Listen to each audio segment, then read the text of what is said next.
Let me start with a question that might feel uncomfortably familiar.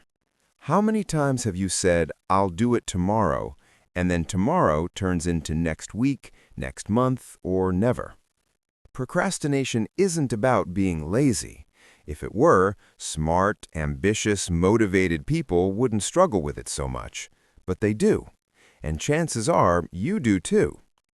Today we're talking about 5 ways to stop procrastinating forever.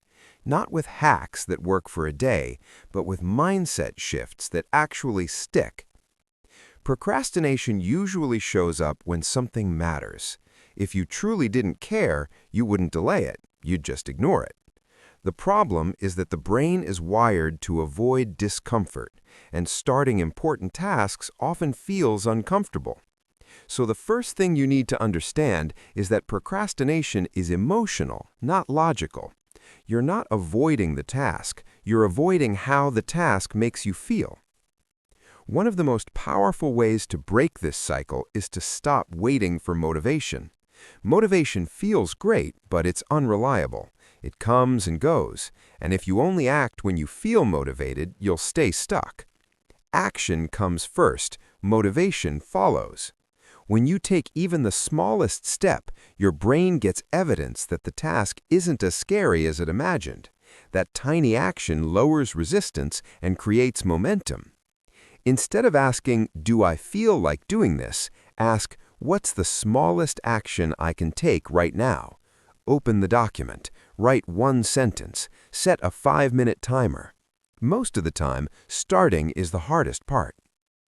Another reason we procrastinate is perfectionism. We tell ourselves it has to be done perfectly or not at all. This creates pressure, and pressure creates avoidance. The brain would rather escape than risk failing. The cure for this is giving yourself permission to do it badly. Seriously. A bad first draft is infinitely better than no draft at all. Progress beats perfection every time. When you allow imperfection, you remove the emotional weight that keeps you stuck. You can't improve something that doesn't exist, but you can always refine something that's already started. The third shift is learning how to work with your brain's energy instead of against it. You don't have unlimited focus. Trying to force deep work when your energy is low leads to frustration and delay. Pay attention to when you naturally feel more alert and focused, and protect that time for important tasks. Even more important, break your work into clear, defined chunks. Vague goals like "work on my project" give your brain nothing to grab onto. Specific goals like "outline the introduction" feel manageable and concrete. Clarity reduces resistance. Another hidden driver of procrastination is identity. If you see yourself as someone who always procrastinates, your brain will subconsciously act to stay consistent with that story. Identities are powerful. Instead of focusing on outcomes, focus on becoming the kind of person who takes action even when it's uncomfortable. Each time you follow through, even in a small way, you're casting a vote for a new identity. You don't stop procrastinating because you're disciplined.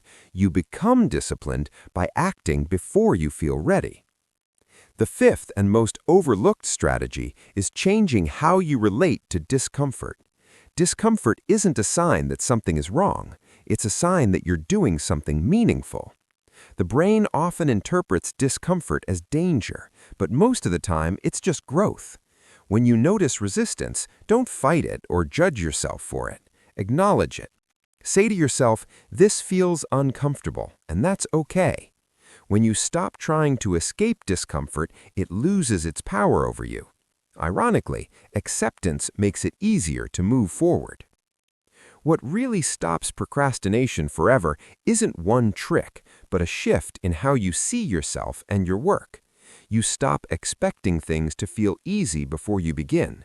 You stop waiting for the perfect mood. You stop treating discomfort as an enemy. Instead, you build trust in yourself by showing up consistently, even when it's messy, even when it's hard. Procrastination thrives in secrecy and self-judgment. Progress thrives in clarity and self-compassion. The more you understand your own patterns without beating yourself up, the easier it becomes to change them. You don't need to fix your entire life today. You just need to take the next small step. That step creates momentum, and momentum changes everything. So the next time you feel the urge to delay, pause for a moment. Ask yourself what you're really avoiding.